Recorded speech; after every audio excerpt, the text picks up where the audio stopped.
I think right now might be a good time for you to go get yourself a nice cold drink and strap in. Hi, I'm Willie, and welcome back to my channel and another Security Saturday.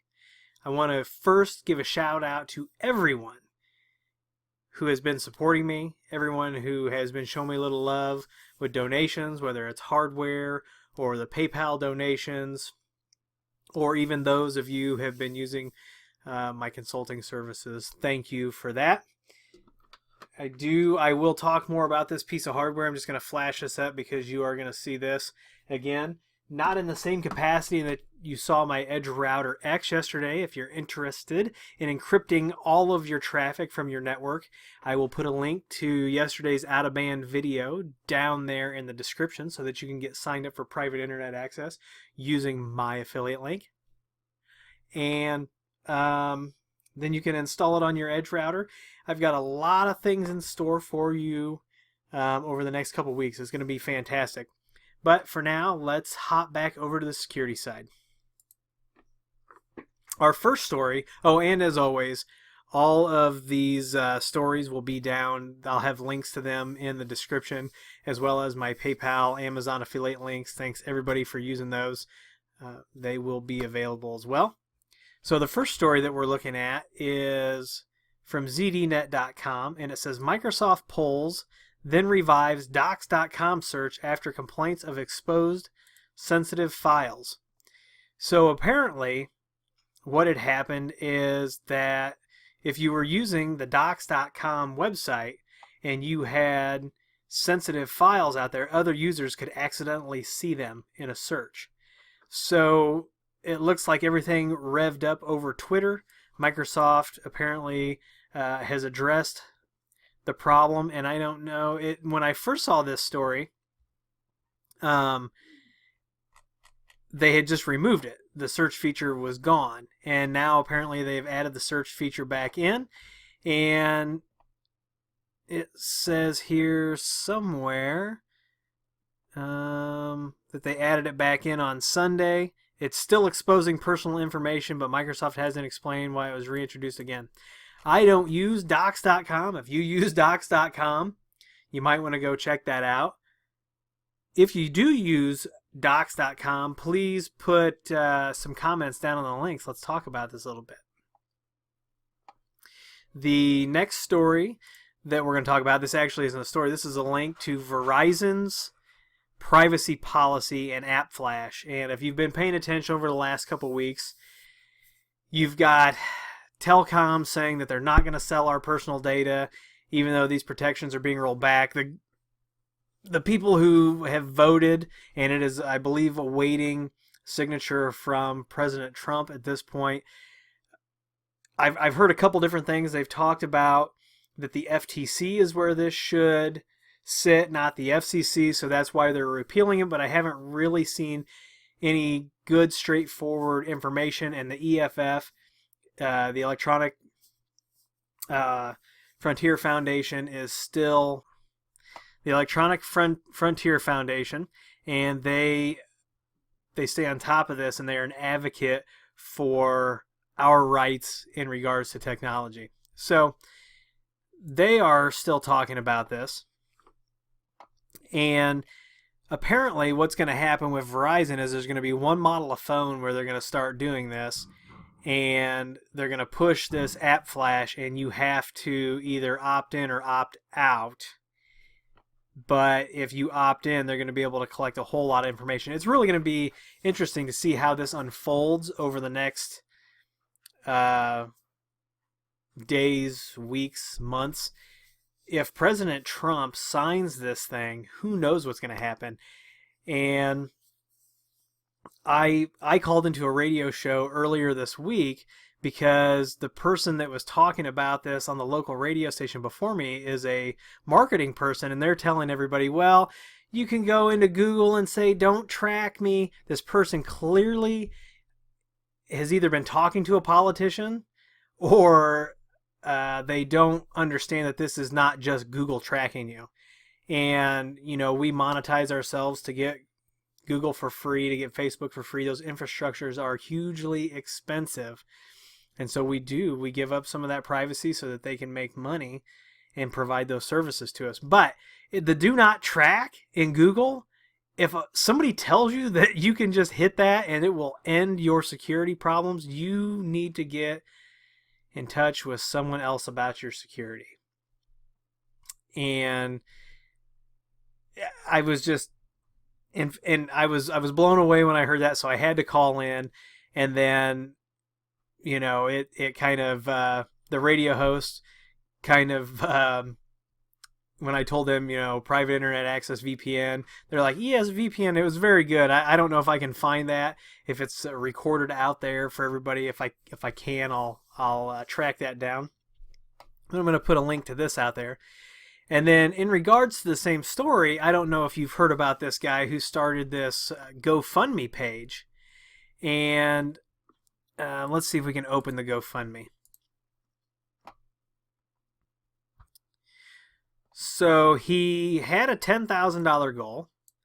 He is now at $199,695. 12,732 people have done this in 7 days. And what this is going to do, if we go back over to the website, whose internet history should be purchased first? Voting is now closed and the results are in. So 35% of the people who voted want to see Paul Ryan, who is our Speaker of the House, they want to see his internet history. I'm going to say that I'm not opposed to this if everything unfolds the way that most people are speculating. Some people are saying this isn't a big deal. I kind of think that it might be a bigger deal than some people think. So then Marsha Blackburn, she's a House member, sitting at 26%. Mitch McConnell, who's the Senate Majority Lead, 23%. Chairman of the FCC, this guy right here. You need to know this name. You need to set up here we are talking about monetization. Go to Google and set up a news alert for FCC and this feller's name right there. Brian Roberts, the chairman and CEO of Comcast, has 1%, and Randall Stevenson, CEO of AT&T, has 1%. These guys are out of touch with the rest of us anyway. And I promise you that if I ever become a bazillionaire, that I'm still going to sit here on Saturday night and make videos for you and have my drink, and we're going to talk about this kind of stuff. But some of these people, I don't see this guy. I mean, maybe I'll have to search. Maybe we'll search that. But these guys aren't, I don't think, directly engaged in this. They're kind of, you know, they don't live in the common man's world, so to speak. So it would definitely be interesting to see, and I can bet that these guys, it's probably going to be very difficult. It may be harder to see the internet history of these two fellows than the rest of these people put together. I mean, it is how it is. You know, and there's been so many things with Comcast. They're consistently voted the worst customer service in the United States. Well, you can be when you've got a captive audience.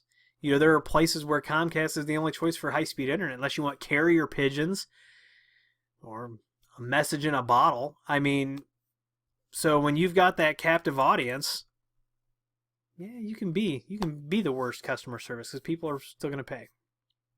AT&T, you know, they are not making any secrets that they are getting out of the copper landline business. They hate the T1s that everyone has everywhere. It costs them more money to keep those going. They are moving towards fiber and providing services, and you know, they want to do infrastructure as a service, software as a service, security as a service. They want to be, you know, everything that we don't traditionally think about AT&T. And they're well on their way. So it's going to be interesting to see how this all unfolds. So, and you can see over here, he plans on purchasing the internet history of all legislators, congressmen, executives, and their families, and making them easily searchable at searchinternethistory.com. Everything from their medical, porno, to their financial and infidelity. You know, I don't know that I disagree with this. You know, we're playing by the rules, right? They've repealed these and made it possible for corporations to somehow get a hold of some of this information. And, you know, I've heard speculation, and we're going to hop off of this subject here in a minute, but I've heard speculation that, you know, it'll have to be bought in bulk and it won't be personally identifiable. But we don't know yet. We don't know how this is going to work 100%. So we're all kind of sitting here just waiting to see how it's going to go down. But I will tell you that, you know, this page is definitely bookmarked. So let's go to the next story. And a few weeks ago, when the WikiLeaks thing dropped, Cisco, you know, was at the top of the list for having all of these vulnerabilities. And the big one that I heard about, if you just disabled Telnet and didn't use it, you'd probably be okay. If you have a piece of equipment on the internet and you're using Telnet, shame on you. Shame on you. You may get what you deserve if you've got Telnet open to the public. Everything's set in clear text. What are you doing? I mean, that's like Sony having databases, usernames, and passwords in clear text sitting out on a public web server. I don't know. I mean, we all make mistakes. Some mistakes are much more costly than others. So the part of the story that I liked is when you get down to government role. And they talk about how big of a role government should play in defending the private sector. I want to know what you think about this, because I think that if the taxpayers are funding this and the government finds a vulnerability, they should follow the same rules that every other pen tester takes, and they should not be exploiting this for their own good, but that they should be working with companies to ensure that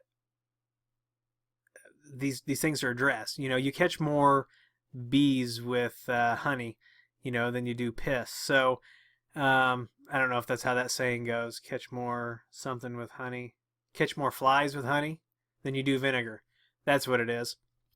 So yeah, take a look at this. I want to know what you think. Like I said, I don't think that the government should be exploiting these things. I think that they should be filing, you know, the proper bug reports and things like that. That's just my opinion. Just one man's Saturday night opinion. All right.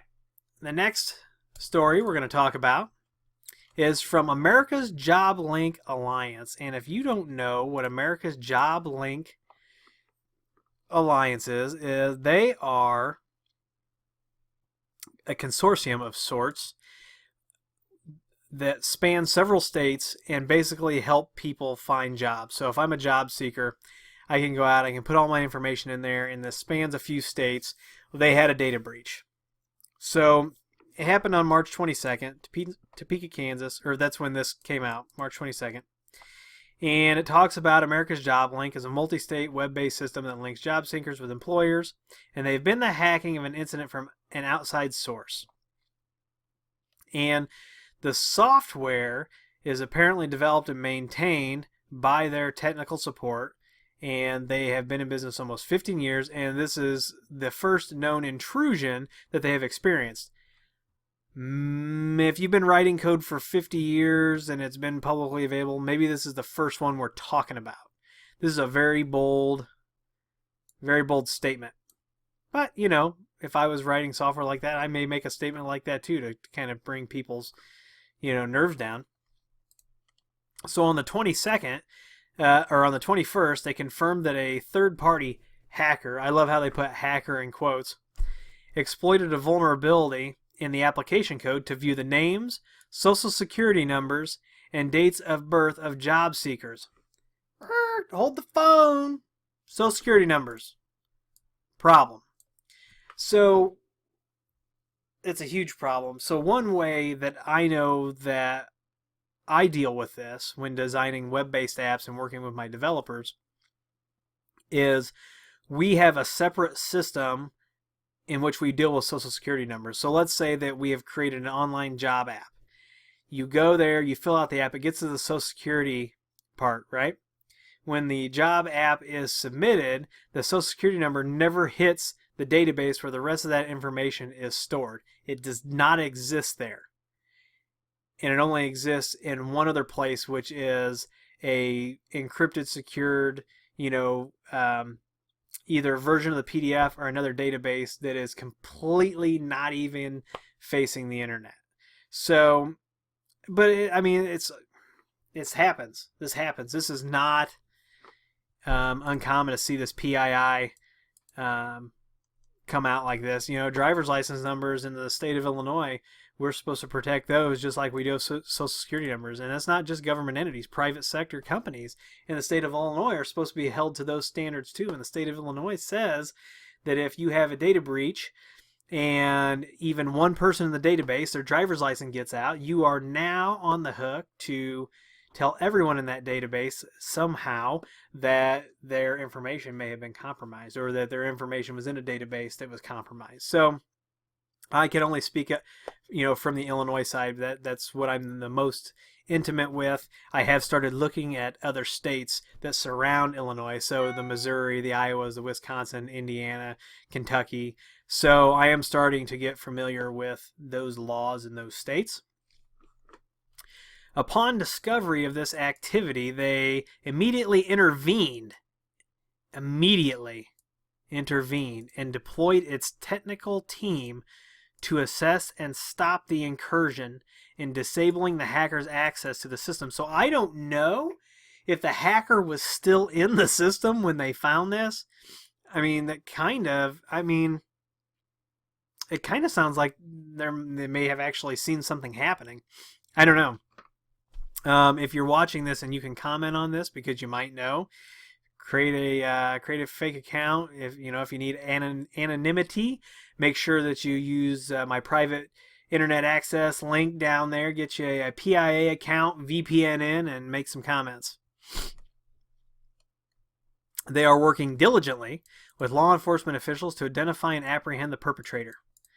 They've got a third-party forensic firm. That is always a fantastic idea if you are on staff somewhere and you are not that third party.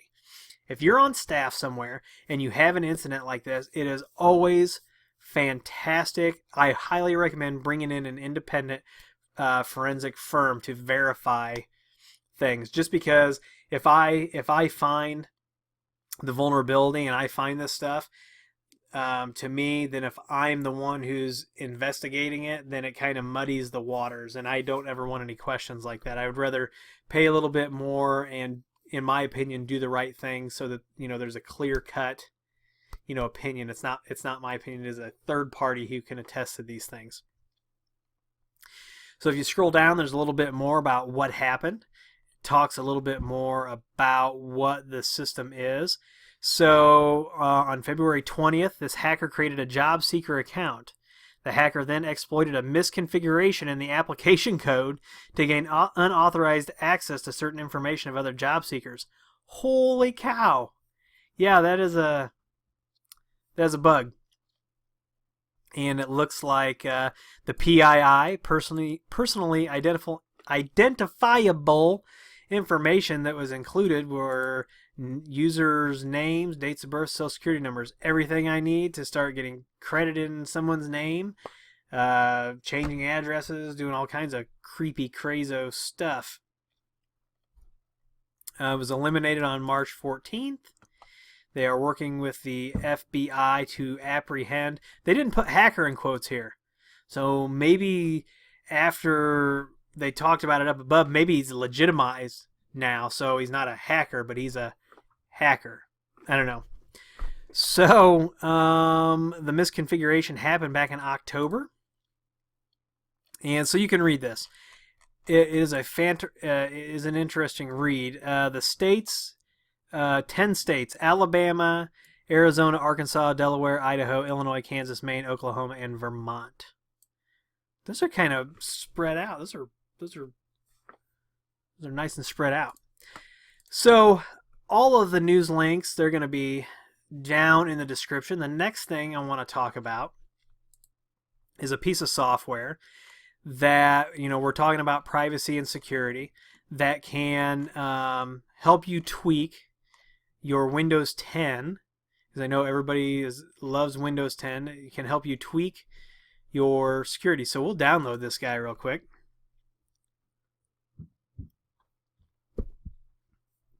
.51 meg file.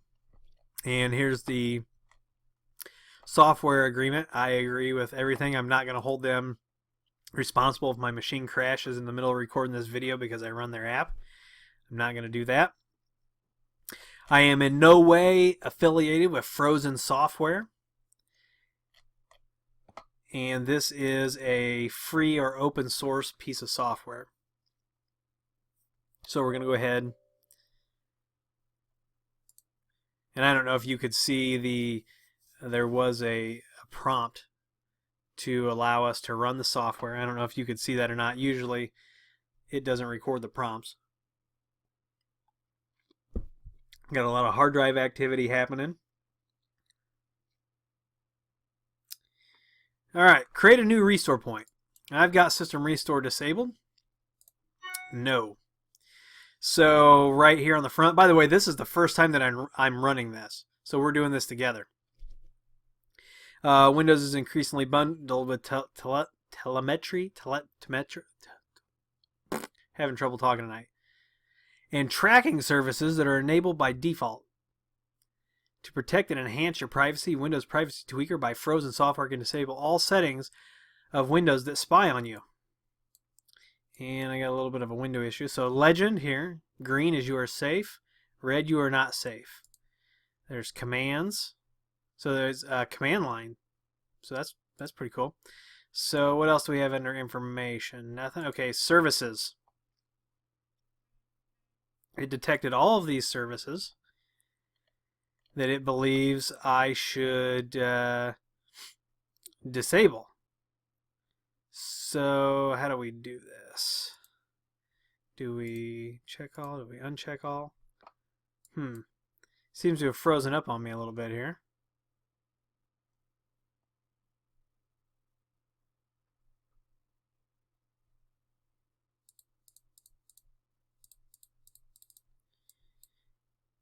Froze. Interesting. Not responding.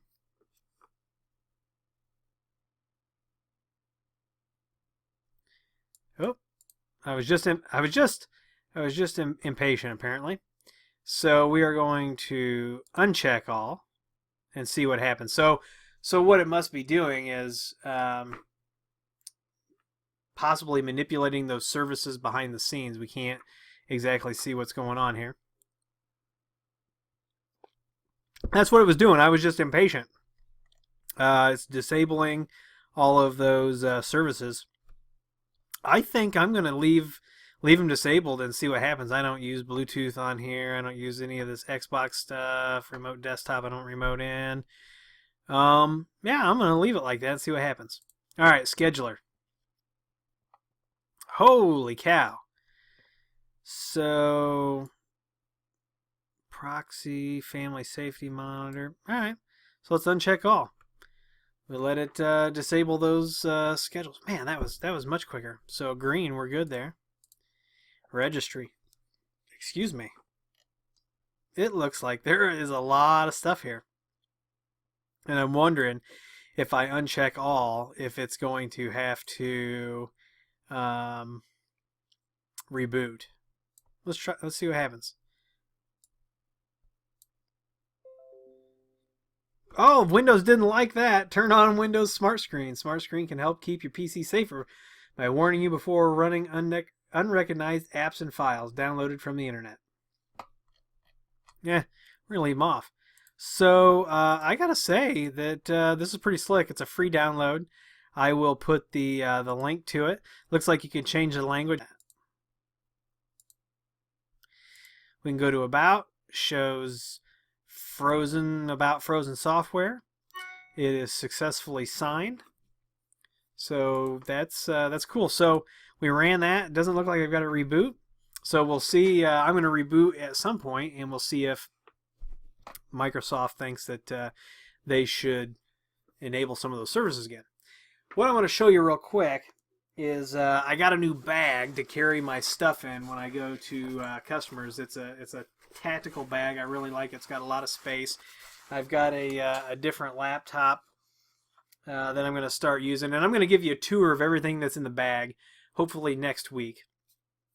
But the one thing that I wanted to talk to you about is I know that I told you that I use a TP-Link switch.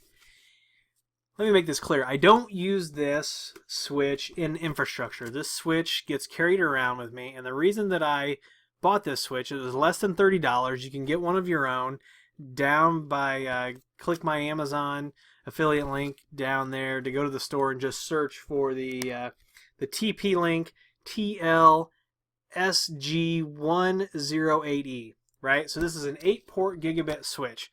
But why did I buy it? Well, because it serves a few functions that I don't want to have to carry around any other switches for. So first of all, I can mirror ports with this, and I know what you're saying. Well, you can do that with the UniFi switches you've been showing us.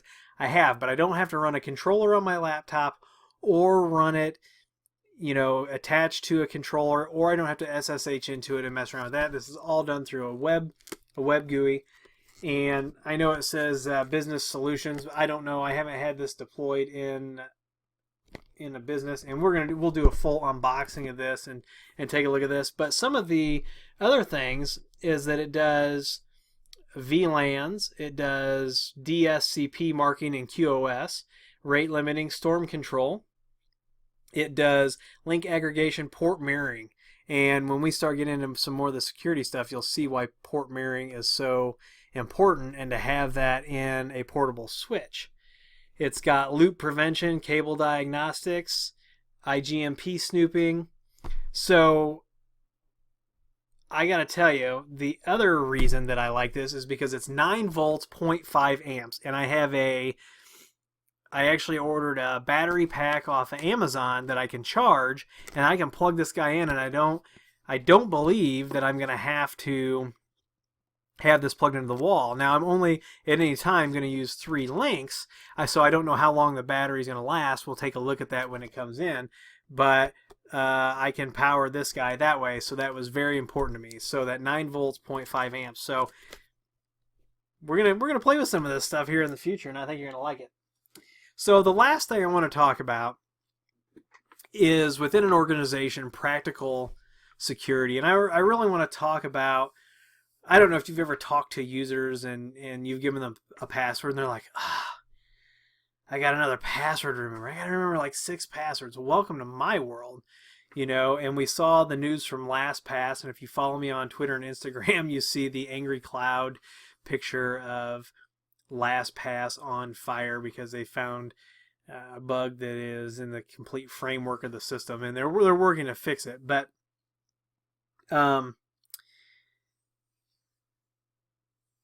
it's important as an IT professional, whether security is your main bag or not. I mean, you should always be worried about security. But when you work with your end users or you are creating policies or procedures, you need to have input, or you need to understand how the actual business users, because if you're in-house, you're usually a cost center. You're usually not, unless you work for an integrator, you're usually not making, you know, the company any money. You need to understand how all the applications that are used, how they are used. And you need to talk to your boss, other supervisors, managers, whatever, because when you start looking at security, there's a real fine balance. And I think some IT folks get a bad rap because they're missing this human interaction. And you should really be able to talk to your users and figure out a fine balance between, you know, security and usability, and you have to do that. And the reason that is important is because if you go in, I'm just going to lock everything down because I'm the IT guy and I know blah, blah, blah, blah, blah. It's not going to turn out too well for you, in my opinion, because, you know, we always talk about don't write your passwords down on sticky notes.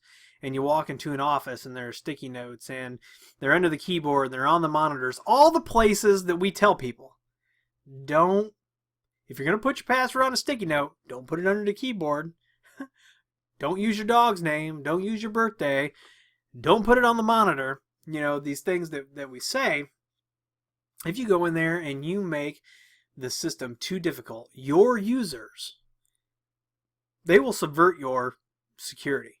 You know, we already know that the human element is usually the weakest link in the chain when it comes to security. But if you don't understand your organization and what's going on, you are going to cause people to be the weak link even more.